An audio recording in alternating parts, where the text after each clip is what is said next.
Hari ini kita akan mulai masuk ke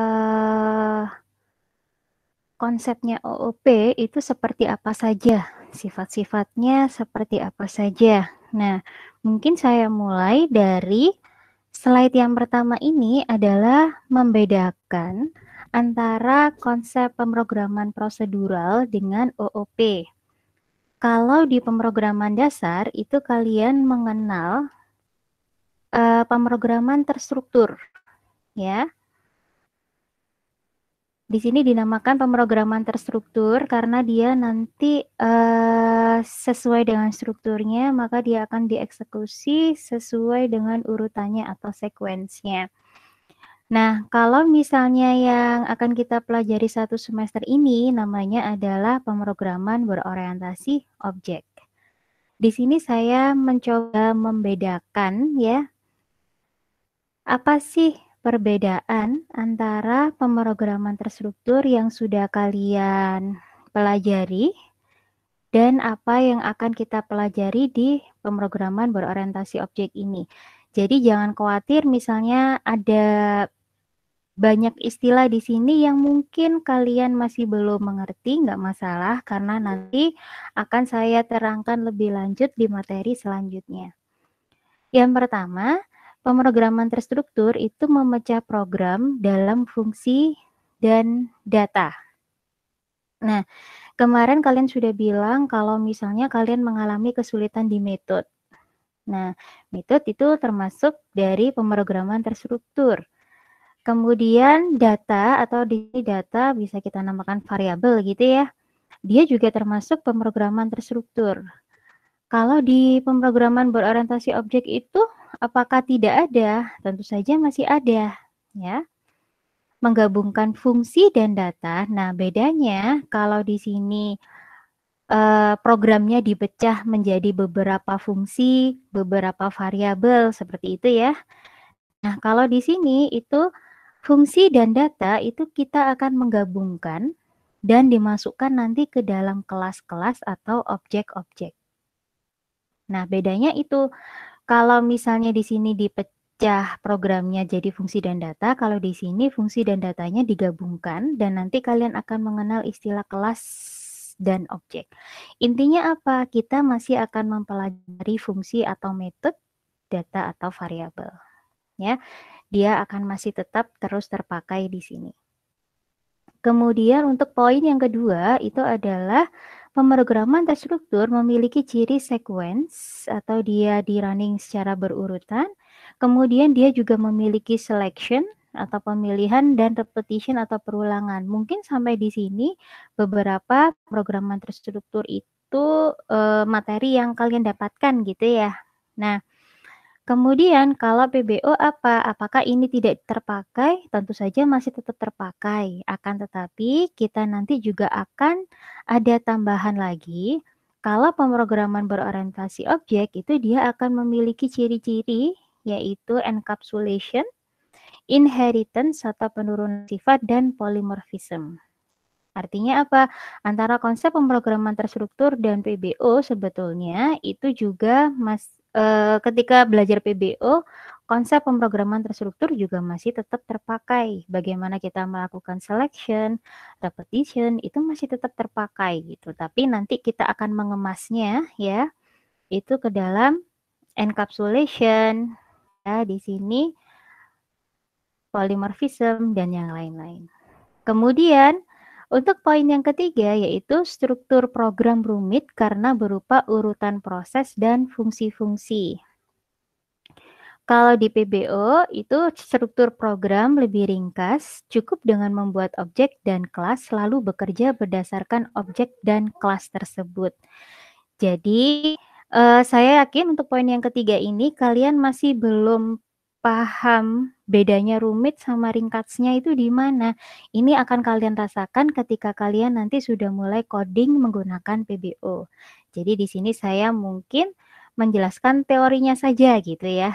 Untuk istilahnya pemahaman secara implementasinya seperti apa, nanti bisa kalian rasakan ketika sudah mempelajari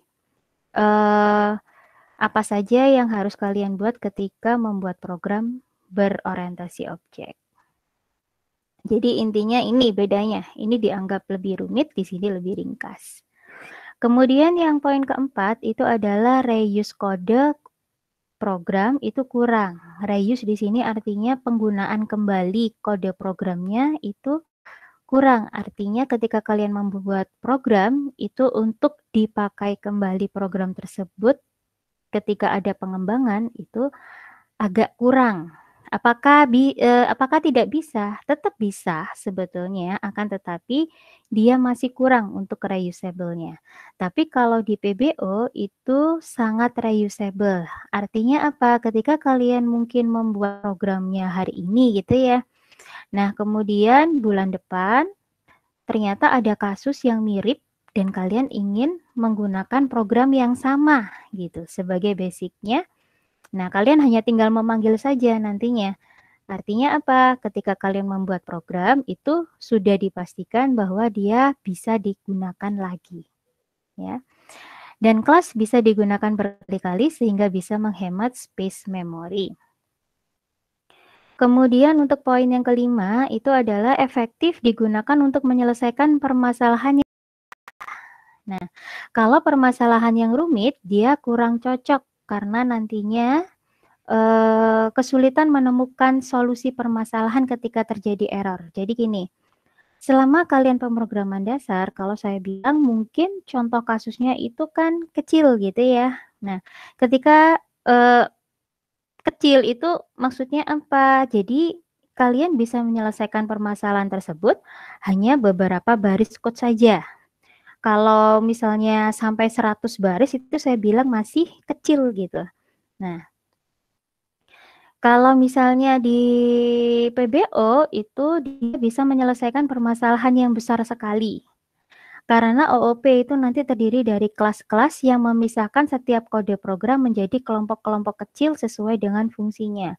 Kalau misalnya ya di pemrograman terstruktur untuk permasalahan besar, anggap saja besar gitu ya, kalian membuat algoritma sebanyak 1000 line.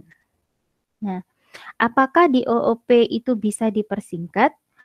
Belum tentu juga, akan tetapi ya, ketika di OOP itu kalian nanti lebih mudah memanage-nya. Karena nanti permasalahan yang besar tersebut akan dipecah-pecah menjadi kelompok-kelompok yang kecil gitu. Nah, nanti kelompok-kelompok kecil itu diwujudkan dalam sebuah kelas, beberapa kelas lah intinya. Jadi nantinya itu akan lebih mudah di tracking atau istilahnya dicari permasalahannya ketika terjadi error. Akan tetapi karena kalau pemrograman terstruktur di sini satu masalah 1000 baris gitu ya. Nah, kalau mencari error di mana? Trackingnya kan mungkin susah ya. Kalau dibandingkan antara kita harus mencari error di antara 1000 baris dengan mungkin yang di sini hanya 20 baris di dalam skop yang kecil gitu ya. Nah, mungkin lebih mudah tracking errornya di sini. Nah, itu nanti juga masih kalian bisa rasakan ketika sudah mulai masuk membuat program berorientasi objek. Untuk poin yang keenam itu mudah di awal, namun kompleks di proses selanjutnya. Nah, kalau di PBO itu mungkin sulit di awal karena kita nanti harus membuat kelas terlebih dahulu. Namun untuk selanjutnya akan terasa lebih mudah dan cepat ya.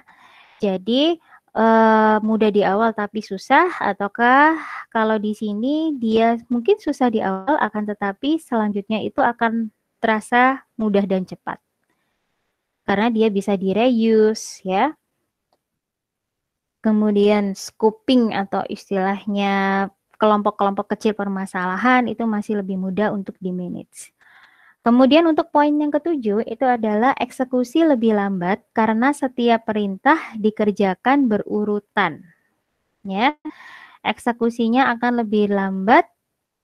Kalau di sini eksekusi akan terasa lebih cepat ya, karena dieksekusi bersamaan hanya mengatur objek, properties dan metodenya saja. Ini juga akan kalian rasakan ketika sudah mulai masuk membuat program. Akan tetapi kalau permasalahan yang kecil untuk poin yang ketujuh ini mungkin tidak terlalu terasa ya, tidak terlalu signifikan bedanya. Karena kalau permasalahan yang kecil mungkin hanya selisih beberapa milisecond gitu, kalian kan istilahnya menganggapnya sama gitu ya. Nah, hal ini itu untuk poin 7 bisa dibuktikan jika itu dalam permasalahannya besar. Jadi untuk waktu eksekusinya juga lama, nah itu baru bisa dibandingkan. Oke. Dari perbedaan yang sudah saya sebutkan di sini, mungkin kalian punya pertanyaan?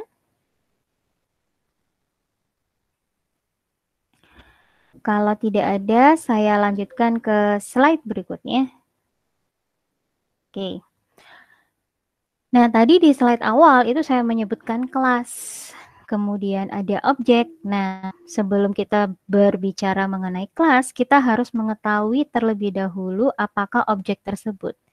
Kenapa namanya pemrograman berorientasi objek? Jadi kalau misalnya kalian jabarkan maknanya saja ya, berarti kita memprogram orientasi atau fokusnya itu adalah objeknya. Nah, untuk pengertian apa itu objek, itu ada di sini. Semua benda yang ada di dunia nyata dapat dianggap sebagai objek. Oke. Nah, ketika mungkin sekarang gitu ya, sekarang kalian mungkin ada yang dalam keadaan duduk, mungkin ada yang rebahan. Nah, coba lihat benda-benda di sekitar kalian. Oke. Benda-benda yang kalian lihat itu sebetulnya adalah objek. Contohnya rumah, mobil, sepeda motor, gelas, komputer, meja gitu ya. Mungkin sekarang saya lagi duduk, di depan saya ada mungkin HP, misalnya handphone. Nah, apakah handphone itu adalah objek? Iya. Nah, sekarang saya menggunakan perkuliahan daring ini laptop gitu ya. Saya mempergunakan laptop untuk perkuliahan daring. Nah, apakah laptop itu adalah objek? Iya, betul. Laptop itu adalah objek. Jadi apapun benda ya yang bisa kalian lihat di dunia nyata itu bisa kita anggap sebagai objek. Mungkin nantinya itu tidak terbatas hanya benda yang kalian bisa lihat gitu, tapi nanti ada beberapa istilahnya benda yang mungkin istilahnya dia tidak bisa dilihat dengan mata, tapi itu adalah sebuah benda gitu. Nah, nanti akan kita coba untuk mengidentifikasi. Untuk saat ini adalah benda yang bisa kalian lihat saja. Oke, objek itu ada di mana-mana. Dia dinamakan sebagai entitas dunia nyata. Entitas itu kan anggotanya ya. Jadi apapun yang ada di dunia nyata itu bisa kita anggap sebagai objek. Singa di sini. Apakah singa itu adalah objek? Iya, dia objek. Orang, rumah gitu ya. Kalau di meja, nah setiap benda yang ada di atas meja ini itu bisa kita anggap objek yang berbeda-beda gitu. Ada buku, ada alarm, ada kalender, lampu, komputer. Nah, semua ini adalah benda. Nah, bisa kita katakan bahwa semua benda di sini kita namakan adalah objek. Ya. Selanjutnya. Nah, karakteristik objek. Meskipun semua benda yang bisa kita lihat itu adalah objek, itu kalau kita lihat atau istilahnya kita pelajari, sebetulnya setiap objek itu memiliki atribut sebagai suatu status. Kemudian setiap objek itu juga memiliki tingkah laku atau behavior. Penggambaran pemrograman berorientasi objek itu adalah sama saja dengan kita menggambarkan pada dunia nyata. Kemudian sesuai dengan penjabaran di sini, dia memiliki atribut sama behavior. Nah, pada pemrograman berorientasi objek itu state atau atribut atau status itu kita simpan dalam sebuah variabel. Nah, Kalau misalnya atribut status itu adalah istilah asing bagi kalian, saya harap variabel bukan istilah asing lagi bagi kalian. Kalian sudah mempelajari ini mulai dari pemrograman dasar. Nah, inilah yang saya bilang bahwa state-nya itu nantinya di PBO akan disimpan sebagai variabel-variabel. Apakah state-nya hanya satu? Tentu saja tidak, bisa lebih dari satu. Kemudian untuk tingkah laku itu dia disimpan pada metode ya di sini. Metode atau fungsi ya atau prosedur gitu ya. Jadi state-nya di variabel, tingkah lakunya di metode. Nah, sekarang coba kita mengidentifikasi apa sih yang namanya kondisi atau state. Yang pertama, di sini saya punya lampu lalu lintas. Kalau kalian bayangkan, di lampu lalu lintas, dia itu fungsinya kan mengatur lalu lintas. Nah, sebagai penanda, kalau kalian lihat, pasti ya, kita di sini, pasti setiap lampu lalu lintas, dia mempunyai lampu, ya kan? Nah, lampunya mungkin di sini ada 3, merah, kuning, hijau, ya. Merah, kuning, hijau sebagai penandanya. Nah, sekarang si lampu lalu lintas itu sedang menunjukkan state atau kondisi lampu merahnya nyala. Nah, makanya di sini, oh berarti lampu lalu lintasnya dalam kondisi red. Berarti nanti akan saya simpan ke variabel lampu misalnya. Ya, lampunya sekarang mungkin warna lampu gitu ya. Warna lampu sama dengan red. Nah, ini yang namanya adalah kondisi pada saat ini atau state-nya. Kita simpan di variabel warna lampu. Oke. Kemudian di sini saya memperlihatkan ada gambar dokter, ada gambar pasien. Nah, kalau si dokter sedang memeriksa pasien, berarti pasiennya kan kalau kita anggap dia dalam kondisi sakit gitu ya. Nah, oke, berarti apa? State dari pasien ini sekarang dalam kondisi sakit. Kemudian untuk gambar yang ketiga, saya punya gambar adalah mobil. Ini adalah objek mobil. Nah, mobil itu punya state. Di sini dia lagi keadaan banyak sekali patah gitu ya. Nah, banyak sekali patah, mungkin habis kecelakaan, maka dia kondisinya adalah broken atau rusak gitu ya. Jadi sekarang mobilnya sedang rusak. Oke. Jadi kalau misalnya kita lihat kondisi objeknya sekarang, itu dia dalam keadaan state-nya broken atau rusak. Kemudian di sini, saya memperlihatkan di sini adalah ekspresi orang. Nah, ekspresi orang di sini, dia dalam state kondisi happy. Ya. Kemudian kalau di sini pensil itu dia dalam keadaan sedang istilahnya tergeletak gitu ya. Anggap aja dia pensilnya dalam keadaan tergeletak. Ini adalah state. Sekarang saya lanjutkan. Tadi setiap objek itu pasti punya state yang disimpan di variabel dan punya objek dan setiap objek punya behavior ya, yang nanti disimpan dalam sebuah metode. Oke. Misalnya antara orang yang satu ini dengan orang yang di sini, dia bisa berbicara.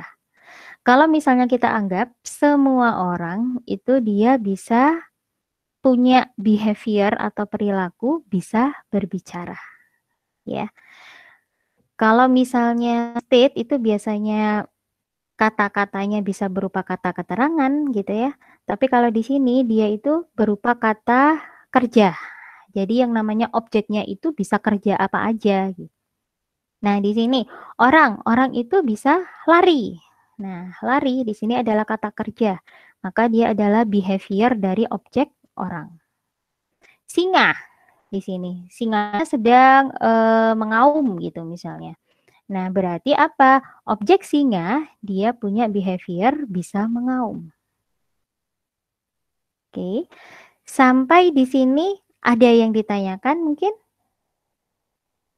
Silakan langsung di-on-kan mic-nya saja ya. Kalau misalnya bertanya. Kalau tidak, saya lanjutkan. Nah, ini kita coba mendeskripsikan dunia nyata sekarang. Kita coba mengidentifikasi yang namanya objek-objek yang kita lihat sekarang gitu misalnya. Dunia nyata itu apa saja sih? Dunia di sini adalah sekumpulan benda atau sesuatu, ya. Dan dia berinteraksi satu sama lain. Nah, misalnya saya itu kan juga benda, orang. Saya adalah orang. Kemudian saya sedang haus, misalnya, berarti saya bisa berinteraksi dengan gelas, kemudian ngambil air minum untuk saya minum. Nah, jadi antara orang dengan gelas berarti dia berinteraksi kan ya. Nah, antara satu benda dengan benda yang lain dia bisa berinteraksi. Nah, sekarang saya ingin mencontohkan di sini mendeskripsikan dunia nyata. Mendeskripsikan seseorang.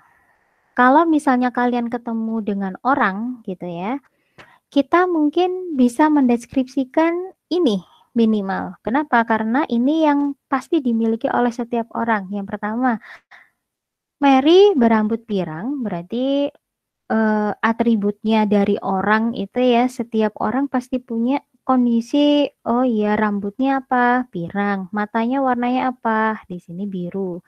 Memiliki tinggi badan berapa? Nah, memiliki berat badan berapa? 50 kilo. Nah, kuliah di mana? Sekarang dia sedang apa? Oke. Nah, kemudian ada orang yang lain di sini. Dinamakan Steve. Ada objek ya. Kalau di sini Mary itu adalah objek. Steve itu adalah objek juga. Nah, si objek Steve ini kuliah di ilmu komputer. Dia ciri-cirinya adalah berambut cepak hitam dan bermata coklat. Tingginya 175 cm dan beratnya, ini ya, maaf typo, beratnya adalah 65 kilo. Sekarang dia lagi ngapain? Sekarang dia lagi lari ke kelas. Nah, kalau misalnya kita lihat ketika kita mendeskripsikan seseorang, kita bisa mengambil kesimpulan sebetulnya. Apa yang disimpulkan? Bahwa setiap objek orang, yaitu objek Mary, objek Steve, dia pasti punya nilai atau value yang sama. Ya. Contohnya apa? Nama. Setiap orang pasti punya nama. Ya. Setiap orang pasti punya tinggi badan, punya berat badan, punya warna mata, dan yang lain-lain. Ya. Jadi, ketika kalian melihat objek-objek yang mirip, nah Mary sama Steve kan mirip ya. Kenapa? Karena mereka sama-sama orang. Kita bisa mengambil kesimpulan di situ. Apa saja sih yang wajib dimiliki oleh objek orang? Nah, minimal yang dimiliki ini untuk atributnya. Oke. Objek itu sekali lagi di sini saya definisikan dia merepresentasikan entitas di dunia nyata dan dapat diidentifikasi dengan jelas. Ya. Identifikasinya apa? Oh iya, dia orang, dia punya mata biru, dia punya rambut apa. Nah, itu namanya identifikasinya dengan jelas di sini karena kita akan mengambil nilai atau value-nya. Nantinya kita akan berinteraksi dengan objek di dalam program. Objek itu isinya dia menyediakan sekumpulan perilaku, aksi atau layanan yang bisa kita suruh untuk melakukan sesuatu untuk kita. Mungkin di sini kalau saya bilang, ini nanti mungkin bisa kalian rasakan ketika sudah mulai membuat program ya. Perilaku, aksi atau layanan didefinisikan sebagai metode di dalam kelas yang mendefinisikan objek. Jadi di sini nanti sekumpulan perilaku itu adalah bentuknya adalah metode ya, metode di dalam kelas. Nah, ketika kalian sudah bisa mengidentifikasi objek, bisa mendeskripsikan objek, kita nanti baru masuk ke yang namanya kelas. Oke. Nah, saya anggap kalian sudah jelas ya mengenai identifikasi objek secara detail gitu. Nah, kalau misalnya kalian sudah bisa mengidentifikasi, kalian nanti harus membuat kelasnya. Kelas itu apa? Dia merupakan template yang digunakan untuk membuat objek. Template cetakan, tahu ya. Jadi misalnya mungkin yang kebayang di saya itu adalah cetakan agar-agar, tahu ya. Kalau misalnya saya ingin membuat agar-agar, saya hanya punya satu cetakan, ya. Berarti saya bisa membuat agar-agarnya satu atau lebih dari satu. Nah, pasti bisa lebih dari satu, gitu kan ya. Nah, yang pertama saya akan menggunakan cetakan tersebut untuk agar-agar rasa coklat misalnya.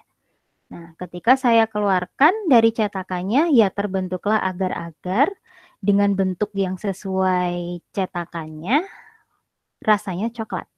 Nah, kemudian saya sekarang membuat agar-agarnya stroberi, saya masukkan ke cetakannya.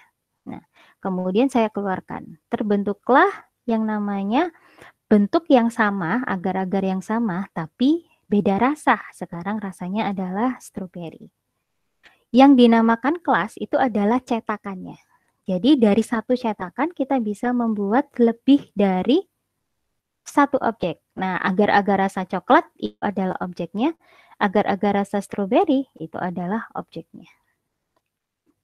Bisa dipahami ya, bahwa yang namanya kelas itu adalah template atau cetakan. Nah, di sini dia merupakan prototipe atau blueprint yang mendefinisikan variabel-variabel atau atribut di sini dan metode-metode atau behavior secara umum. Jadi, kalau kalian sudah bisa mengidentifikasi objek-objek, kalian bisa mengambil kesimpulan. Saya sudah bisa mengidentifikasi objek Mary, objek Steve. Berarti saya mengambil kesimpulan bahwa setiap objek orang dia pasti punya nama. Nah, nanti nama itu adalah atribut yang akan kita taruh di kelas. Ya. Nama, tinggi badan, berat badan gitu ya. Misalnya itu adalah atributnya. Kemudian metode-metode atau behavior. Nah, behaviornya tadi si Mary bisa membaca. Kemudian si Steve bisa berlari. Nah, itu adalah behavior atau perilaku setiap orang dia mungkin bisa membaca, bisa berlari, seperti itu. Jadi bisa kita tambahkan metode-metode membaca dan berlari. Kemudian objek merupakan hasil instansiasi dari suatu kelas. Nah, di sini yang saya bilang tadi agar-agar rasa coklat itu adalah hasil instansiasi dari cetakan agar-agarnya gitu. Ya, jadi dia hasil dari suatu kelas. Proses pembentukan objek dari suatu kelas disebut sebagai instantiation. Objek disebut juga sebagai instance. Nah, di dalam buku bahasa Inggris ya, khususnya itu bisa disebut juga sebagai objek, bisa juga disebut sebagai instance. Nah, prosesnya itu adalah instansiasi. Apakah atribut? Nah, atribut di sini adalah data yang membedakan antara objek satu dengan objek yang lain. Nah, contohnya adalah mobil. Mempunyai atribut sebagai berikut. Mobil itu punya pabrikan itu istilahnya dikeluarkan oleh pabrik apa, tipenya apa, warnanya apa. Nah, dalam kelas atribut disebut sebagai variabel. Ya. Jadi kalau contoh kelas orang, berarti orang itu punya nama, punya warna mata, punya tinggi badan. Nah, itu namanya adalah atribut yang nantinya akan kita sebut di dalam kelas itu disebut sebagai variabel. Kemudian atribut di sini itu ada yang namanya instance variabel, ada yang namanya kelas variabel. Kalau instance variabel, atribut tiap objek yang memiliki kelas yang sama, ya. Kalau kelas variabel, atribut semua objek yang dibuat dari kelas yang sama. Ini nanti akan saya jelaskan kembali ketika kita membuat program gitu ya. Jadi di sini mungkin lebih cocok atau istilahnya lebih kalian pahami ketika sudah mulai masuk ke coding. Di sini mungkin saya sebutkan sebagai teorinya saja. Kemudian behavior. Nah, behavior atau tingkah laku adalah hal-hal yang bisa dilakukan oleh objek dari suatu kelas. Behavior dapat digunakan untuk mengubah nilai atribut suatu objek, menerima informasi dari objek lain dan menginformasi ke objek yang lain.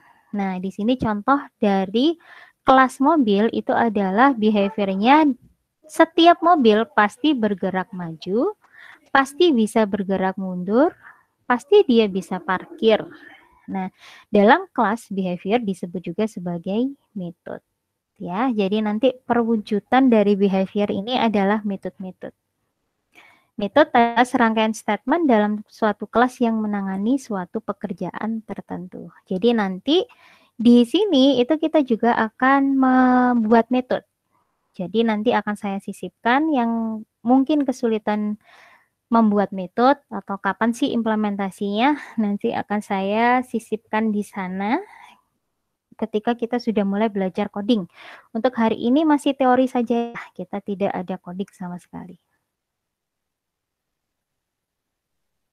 Nah, ini ilustrasi kapankah kita yang namanya instansiasi dan abstraksi ketika membuat kelas. Di sini, yang pertama, ini adalah objek nyata. Objek nyatanya yang kita lihat di sini adalah gambar mobil, ya. Kemudian dari mobil ini itu kita hasil pabrikannya adalah Toyota, tipenya adalah Avanza, warnanya adalah perak. Nah, behavior dari mobil ini kalau kita amati, oh setiap mobil dia bisa minimal bergerak maju, mundur, sama parkir, ya. Setelah kita melihat objek nyata, kita bisa mendeskripsikannya, maka kita melakukan abstraksi namanya. Nah, abstraksinya kita wujudkan dalam sebuah kelas. Nah, kita simpulkan dari beberapa mobil yang kita lihat bahwa setiap mobil itu pasti punya atribut ini. Nah, ini namanya adalah kelas diagram. Ini adalah salah satu diagram yang digunakan untuk memodelkan kelas, ya. Ini adalah nama kelasnya, yaitu mobil. Jadi di sini untuk nama kelas itu tipsnya adalah sebisa mungkin itu adalah sebuah kata benda, ya. Kemudian, oh ya, untuk diagram ini terbagi menjadi 3 buah area. Yang area pertama itu adalah digunakan untuk nama kelas, ya. Area yang kedua di sini digunakan untuk menyebutkan atributnya apa saja. Area yang paling bawah di sini digunakan untuk mengelis ya dia behaviornya apa saja. Kemudian kalau kita sudah membuat diagram kelasnya, kita bisa melakukan instansiasi. Nah, artinya apa? Ketika kita membuat kelas diagram di sini, kita membuat cetakan sebetulnya. Nah, kita membuat cetakan. Yang namanya setiap mobil pasti punya ini, tapi nggak punya nilainya kan Mas Ian ya? Nah, ini masih kosong. Ketika kita instansiasi, nah, kita baru bisa mengisikan value-nya sesuai dengan objek nyatanya apa. Ketika kita membuat objek mobil 1, itu kita isi nilainya seperti ini. Honda tipe warna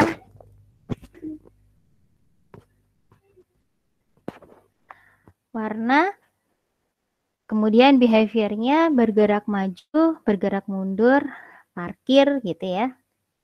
Nah, ini adalah instansiasi yang pertama. Jadi dari cetakan ini, cetakan mobil ini, saya bisa menghasilkan objek mobil 1. Nah, apakah kita bisa membuat objek lagi? Tentu saja. Dari cetakan mobil yang sama, kita bisa membuat objek baru lagi, yaitu mobil 2.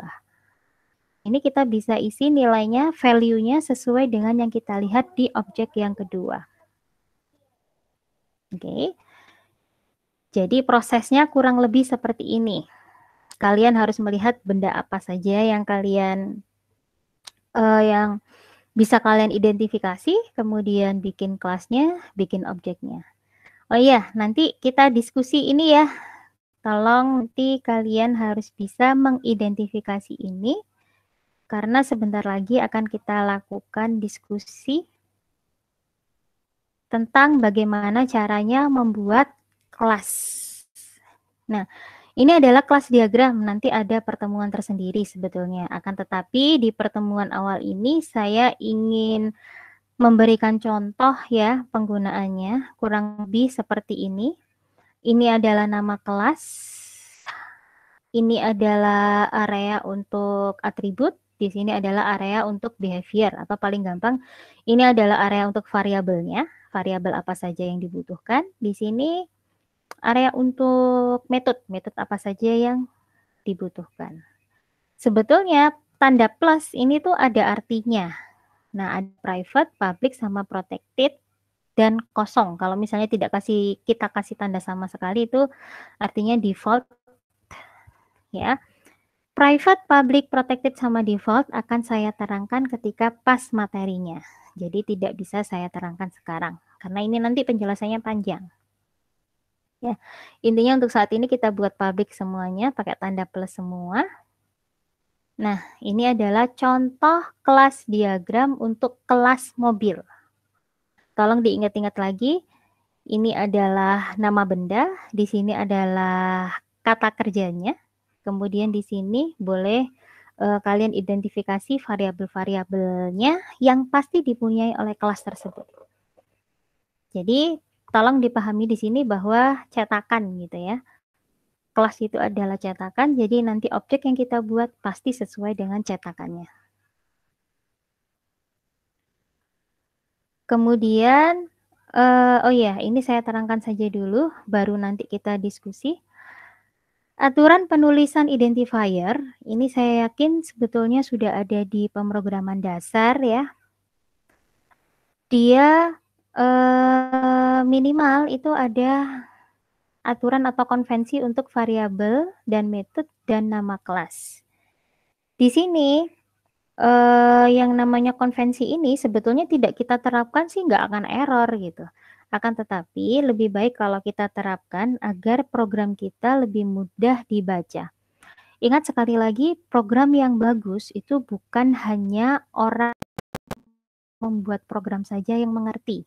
Akan tetapi orang lain yang membaca program tersebut juga mengerti. Nah, itu adalah program yang bagus. Jadi dia tidak tergantung sama satu orang saja yang membuatnya. Akan tetapi program yang bagus itu karena nanti ketika kita membuat untuk permasalahan yang besar, itu satu masalah bisa diselesaikan oleh lebih dari satu orang gitu. Ya. Kemudian variabel dan metode itu aturannya adalah diawali dengan huruf atau tanda dolar atau tanda underscore. Tapi diusahakan untuk tidak menggunakan tanda dolar dan tanda underscore. Setiap bahasa pemrograman itu beda ya. Nah, kalau misalnya di Java itu lebih baik menggunakan huruf. Ya, tanda dolar ada di PHP mungkin ya. Kemudian underscore ini biasanya paling sering kita temui di bahasa C atau C++ itu biasanya sering juga pakai underscore. Apakah Java tidak boleh? Boleh gitu loh, tidak akan error. Nah, akan tetapi diusahakan tetap diawali oleh huruf. Setelah karakter pertama boleh diikuti dengan angka, tidak boleh ada spasi. Jika terdiri dari satu kata, maka semuanya ditulis dengan huruf kecil. Tolong ya, untuk variabel dan metode. Jadi di sini digunakan untuk mendefinisikan atribut dan behavior itu ditulis dengan huruf kecil semua. Namun, jika lebih dari satu kata, maka kata kedua dan seterusnya diawali dengan huruf kapital. Intinya di sini agar lebih mudah dibaca. Contohnya adalah ini, nama. Kalau dari satu kata saja huruf kecil semua. Kalau lebih dari satu kata, awal kata kedua dimulai dengan huruf besar. Jadi di sini nama awal, hanya A-nya saja yang huruf besar.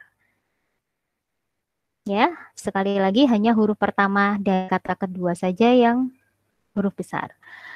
Nah, kalau misalnya lebih dari 2 kata, ya kata ketiga juga sama, huruf pertamanya harus huruf kapital atau huruf besar. Kalau nama kelas itu sama persis sebetulnya, akan tetapi bedanya apa? Di sini setiap katanya diawali dengan huruf kapital. Kita tadi menuliskan kelas mobil gitu ya. Mobilnya itu pakai M besar. Kalau kelas mobil balap ya berarti M-nya besar, B-nya besar. Mobil balap karung berarti M besar, B besar, K-nya juga besar. Ya. Jadi di sini tolong ikuti aturan ini agar orang lain bisa membaca, minimal nanti saya yang ngoreksi tugas-tugas kalian, kuis kalian, UAS kalian, agar lebih mudah dibaca, tolong terapkan aturan ini. Ya. Artinya apa? Sebisa mungkin orang lain itu bisa mengerti maksudnya apa. Sekarang saya tanya, ketika kalian membuat kelas, misalnya kelas mahasiswa gitu ya, kalian hanya menuliskan kelas MH gitu. Nah, apakah saya ngerti? Tentu saja enggak. Nah, kalau misalnya saya salahkan, jangan salahkan saya. Jadi, ketika kita membuat nama, penamaan untuk nama kelas, penamaan untuk nama variabel dan metode, itu sebisa mungkin orang lain mengerti. Kalau kalian menuliskannya dengan MHS, oke, mungkin itu singkatan yang sudah umum. Saya masih ngerti. Nah, tapi tolong jangan membuat singkatan-singkatan di gini aja lah. Kalian punya nama, ya kan? Orang tua kalian memberikan nama kalian pasti punya arti. Nah, oke. Jadi di sini tolong juga ketika memberikan nama variabel, nama metode, nama kelas itu juga harus punya arti yang dimengerti oleh orang lain juga. Oke. Nah, contohnya gini. Misalnya nanti akan ada tugas kecil sih di akhir ini. Kalian membuat variabel panjang dan lebar gitu ya. Kalian harus membuat program untuk menghitung luas persegi panjang misalnya. Nah, kalian akan membuat variabel panjang dan variabel lebar. Kalau kalian kasih nama P sama L, mungkin saya masih paham gitu. Nah, akan tetapi mungkin lebih banyak mahasiswa yang asal ngasih nama saja, misalnya dikasih nama K sama L gitu ya. Kemudian X sama Y. Nah, X sama Y-nya itu apa? Jadi saya itu lebih suka kalau misalnya kalian menyingkat itu singkatan yang memang umum ya untuk kata tersebut. Jadi misalnya panjang disingkat P gitu. Oke, nggak masalah. Akan tetapi lebih bagus lagi kalau kalian tuliskan dengan panjang. Saya lanjutkan saja di sini. Konsep OOP atau bisa lebih cocok disebut sebagai sifatnya OOP, pembeda dengan pemrograman terstruktur itu seperti ini, yaitu ada enkapsulasi, penurunan sifat, sama polimorfisme. Nah, pertanyaan Masnya tadi itu ada beberapa yang saya jelaskan di sini sedikit saja karena ini adalah pengantar. Secara lengkap setiap sifat ini nanti ada di materi perkuliahan ya. Yang pertama adalah enkapsulasi. Enkapsulasi itu apa? Dia pembungkusan variabel dan metode dalam sebuah objek yang terlindungi serta menyediakan interface untuk mengakses variabel tersebut. Nah, maksudnya apa di sini? Kalian tahu kapsul ya, kapsul obat ya. Sebetulnya di dalam kapsul obat itu kan macam-macam obatnya. Akan tetapi yang kita tahu bahwa kapsul itu bisa berguna untuk penyakit apa. Nah, kurang lebih OOP itu juga sama. Dia itu akan membungkus data behavior itu dibungkus ya, dan yang orang lain tahu bahwa kelas tersebut gunanya buat apa. Oke. Jadi di sini contohnya variabel dan metode yang dipunyai suatu objek bisa ditentukan hak aksesnya. Di sini nanti juga berhubungan sama hak akses, artinya setelah dienkapsulasi itu dia juga bisa diakses oleh siapa saja. Jadi siapa sih yang berhak untuk menggunakan kelas tersebut? Nanti ada yang seperti saya bilang di awal tadi kan ada private, public, protected. Nah, itu nanti ada hubungannya sama enkapsulasi juga. Jadi contohnya di sini jam tangan ya. Contohnya di sini jam tangan, ya yang perlu kita tahu itu adalah jam tangan untuk mengetahui waktu. Untuk urusan jam tangan itu dibuatnya seperti apa, dia terdiri dari bahan apa saja, kita kan sebetulnya nggak perlu tahu gitu ya. Yang penting adalah jam tangan itu kita gunakan untuk mengetahui waktu. Jadi algoritma di dalamnya tidak dibutuhkan untuk kita tahu gitu. Yang penting adalah fungsinya. Nanti OOP juga seperti itu. Ya, jadi dalam OOP konsep enkapsulasi sebenarnya perluasan dari struktur dalam bahasa C. Jadi kalau Java itu awalnya memang sih mirip-mirip bahasa C ya. Di situ ada kalau bahasa C itu adalah struct. Nah, di sini dinamakan sebagai kelas. Kemudian pewarisan sifat. Nah, ini yang mungkin Masnya tadi bisa diimplementasikan dalam salah satu sifat ini. Pewarisan sifat itu pewarisan atribut dan metode dari sebuah kelas ke kelas yang lain. Kelas yang mewarisi namanya adalah superkelas, kelas yang diwarisi namanya adalah subkelas. Subkelas bisa berlaku superkelas bagi kelas yang lainnya. Contohnya di sini apa? Contohnya di sini ada sepeda sama sepeda gunung. Ya. Sepeda sama sepeda gunung ini kita pisahkan kelasnya. Meskipun ternyata di sepeda gunung itu sifat-sifat atau atribut yang ada di sepeda juga digunakan gitu kan ya. Misalnya yang namanya sepeda pasti punya 2 buah roda. Nah, oke. Berarti itu nanti sesuatu yang diturunkan. Jadi nanti ada atribut, beberapa atribut yang diturunkan, kemudian ada beberapa behavior tambahan. Ya kan? Jadi sepeda gunung dia memang spesifik buat di gunung gitu ya, artinya di off-road ya biasanya. Jadi dia punya fungsi-fungsi tertentu yang tidak dipunyai oleh sepeda yang pada umumnya. Makanya di sini dinamakan adalah pewarisan sifat. Jadi beberapa sifat, beberapa atribut dari sepeda diturunkan ke sepeda gunung. Jadi kita tidak perlu membuat atribut itu lagi, ya. Jadi misalnya atributnya jumlah roda, kita nggak perlu membuat atribut jumlah roda lagi di sepeda gunung karena dia akan mewarisi dari kelas sepeda. Nah, itu juga yang seperti Masnya tanyakan tadi, kalau yang satu bisa maju, yang satu bisa mundur seperti apa? Nah, itu nanti salah satunya bisa menggunakan sifat pewarisan sifat, ya. Oh iya, ini juga sebetulnya kenapa dinamakan pewarisan, karena dari dunia nyata, ya, itu pewarisan sifat itu ada dari orang tua ke anaknya misalnya, ya. Jadi si anak punya atribut warna rambut seperti ibunya, ya kan? Kemudian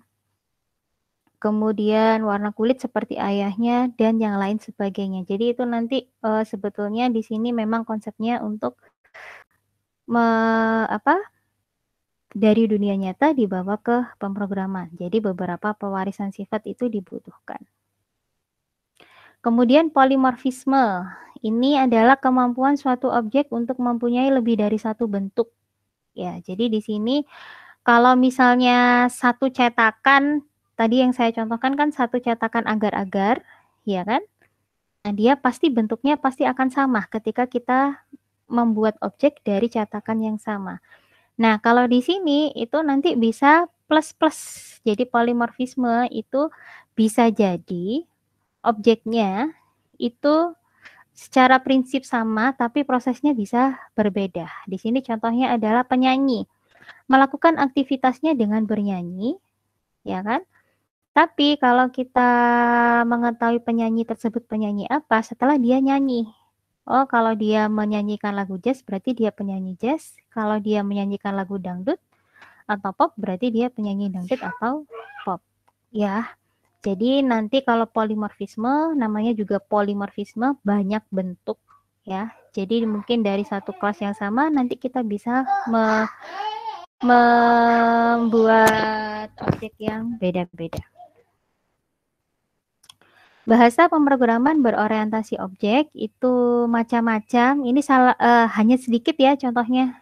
Sisanya banyak sekali yang sekarang bahasa pemrograman hampir semuanya sudah berorientasi objek.